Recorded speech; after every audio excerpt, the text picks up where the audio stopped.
못한 꼬리물기 질문과 압박 질문으로 저희들은 면접 리허설을 실전처럼 들어가고 있어요. 아이들이 이렇게 하다 보니까 이제 어떤 상태가 되냐면 면접 With you, I can be sad with you. Just take my hand and fly up. 안녕하세요. 맘때입니다. 이제 면접 시즌이 서서히 이제 다가오기 시작하잖아요. 여러분들 수시를 이제 9월 달에 거기 지원하게 되면 이제 면접을 준비하게 되는데, 이제 어머님들이 이제 맘띵은 면접을 어떻게 진행하고 있는지 그 점에 대해서 많이 물어보신 분들이 계십니다. 먼저 우리 이제 맘띵은 이제 코로나 전에는 이제 대면으로 진행을 했었고, 이제 코로나 때 비대면으로 이제 진행을 했었는데, 대면으로 진행할 때와 비대면으로 진행할 때 결과를 보니까 비대면으로 진행할 때 오히려 효율적이었고 입결이 더 좋았습니다. 그 이유가 무엇이냐면 저희 맘띵 같은 경우는 면접을 실전처럼 진행하거든요. 그러다 보니까 피드백을 일일이 합니다. 이 질문에서는 어떤 답변들이 답변은 뭐가 부족하다, 뭐 좀 집어넣자 하면서 답변을 이제 피드백을 해주는데 아이들 대면을 받아 적기라 정신이 없어요. 근데 이제 비대면 때는 영상을 녹화해서 보내기 때문에 아이들이 거기 면접 진행도 빨리빨리 되고 아이들도 더 많이 연습을 하게 되고 그러면서 아이들이 피드백을 효율적으로 하면서 답변이 이렇게 잘 드러내는 그런 것이 매우 효율적이었기 때문에 비대면으로 진행하고 있습니다. 그리고 어떤 어머니 이런 말씀하세요. 선생님, 그래도 대면으로 해야지 효율적이지 않을까요? 면접이 대면인데 그런데 절대 걱정하지 마세요.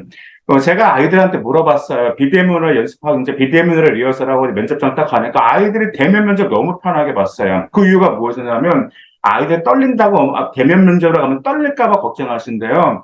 먼저 우리 아이들의 특성 먼저 알아보시면, 우리 아이들 사진 찍는 거 그다지 안 좋아하거든요. 카메라 앞에서 딱 자기 얼굴 보이는 것도 좋아하지 않아요. 그런데 처음에 면접 진행할 때 아이들 굉장히 어색해 합니다. 그런데 2, 3회 지나면 굉장히 익숙해져요. 그러면서 정면을 똑바로 보고 하는데 이런 연습 많이 하다가 대면에 가서 교수님 앞에서 하니까 오히려 아이들이 더 효율적으로 편안하게 자기 스타일만으로 그다음에 명령을 최대한 드러내서 답변을 모두 다 잘했기 때문에 그 점은 제발 걱정하지 않으셔도 됩니다. 왜요? 제가 보장하고 그다음에 이미 그게 검증된 그런 학생도 너무 많기 때문에 그렇습니다.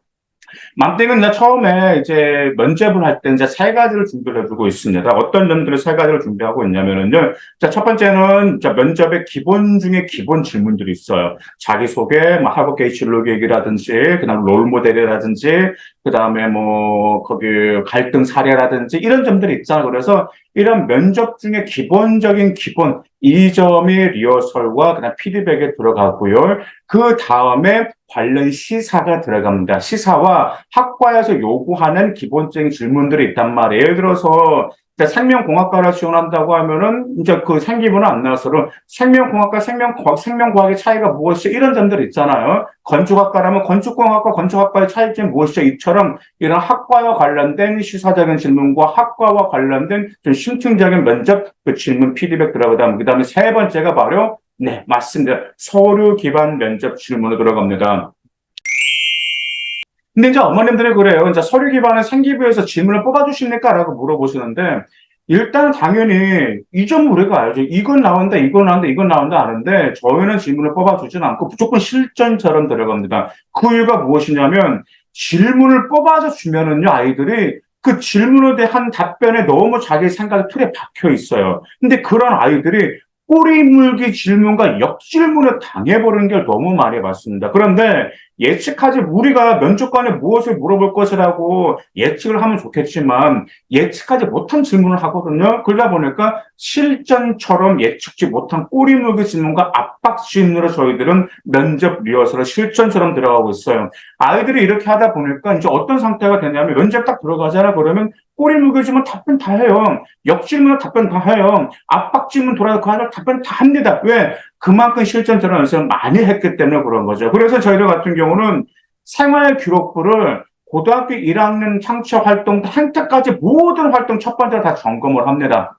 물론 자기 전공과 관련된 면접 질문 당연히 물어보지만 그래도 자기 전공과 관련이 없는 것을 갑자기 물어보는 경우가 있어요. 그런데 자기 전공과 관련 없는 것을 어떤 것을 물어본다라는 것은 저희가 예측은 할 수는 없겠죠. 왜? 저희가 신이 아닌 이상 예측을 할 수는 없잖아요. 그래서 생활기록부에 아이의 활동 일일이 다 물어보고 점검을 해요. 이 활동에서 너가 본인 어떤 역할을 했었는지, 이 활동을 왜 했는지, 이 활동이 진로 어떤 도움이 되었는지, 이 활동이 어떤 영향이 향상되었는지, 이 활동을 또한 실생활에 대한 진로에 어떻게 연결시킬 수가 있는 건지, 이처럼 하나하나 다 물어보기 때문에 모든 생활기록부를 저희는 두 바퀴를 돌아. 두 바퀴를 돈다라는 것은 일일이 모든 활동 하나하나를 물어보고 확인하고 물어보고 실전처럼 확인하고 하는 것을 두 번 물어보게 됩니다. 그리고 최종적으로 점검과 관련된 심층적인 것을 다시 한번 점검 들어가게 되는 거죠. 그러면 이렇게 하다 보니까 아이들의 생활 기록부가 아예 머릿속에 통째로 그냥 다 들어가 있어요.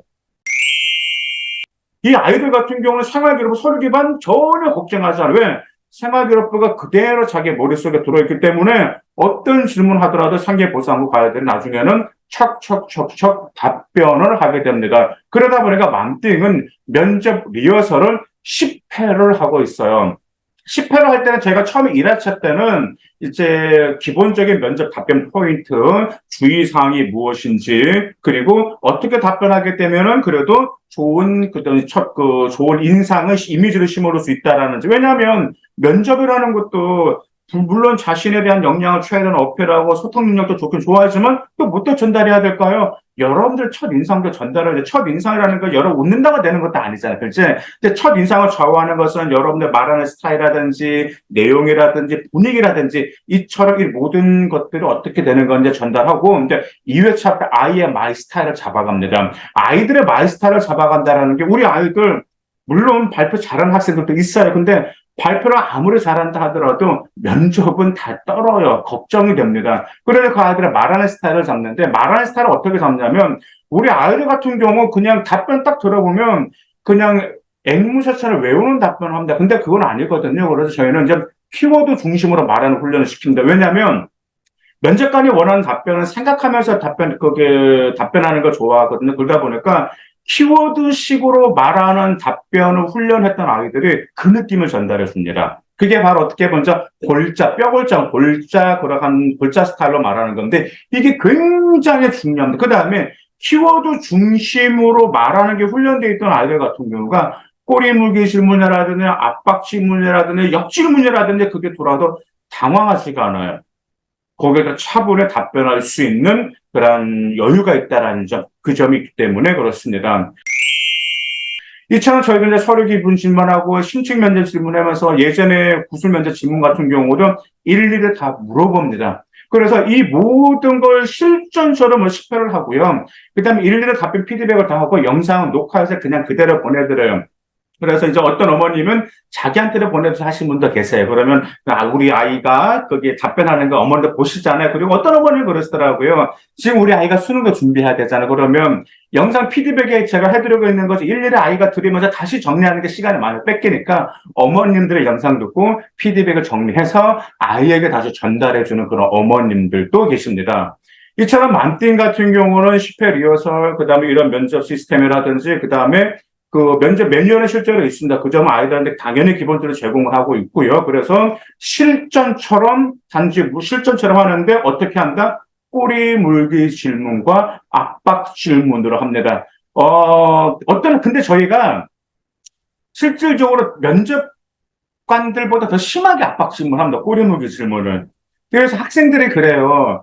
왜냐하면 이제 처음에 꼬리면 압박 질문하니까 이제 면접 딱 끝나고 나면 그래요. 선생님, 저는 면접관이 망띵선 저처럼, 선생님처럼 그렇게 압박 질문을 꼬리 물고 질문할 줄 알았더니, 그게 아니던데요? 라고 하는 거예요. 근데 그 면접관이 꼬리 물고 질문했거든요. 그런데 이제 저희가 워낙 좀 아이가 좀 익숙해지고 거기에 적응할 필요가 있다 보니까 실전처럼 강하게 좀 밀어붙이면서 면접 리허설을 진행하고 있습니다. 그러다 보니까 아이들 같은 경우가 아마 이제 댓글을 보시면 아시겠지만 면접 역적률이 굉장히 많았습니다. 그리고 2024학년도에서도 맘띵은 매년 그래왔듯이 면접 뒤집기와 면접 역전율을 더욱더 올릴 전략이 있기 때문에 계속해서 기대해 주시기 바라겠습니다. 감사합니다.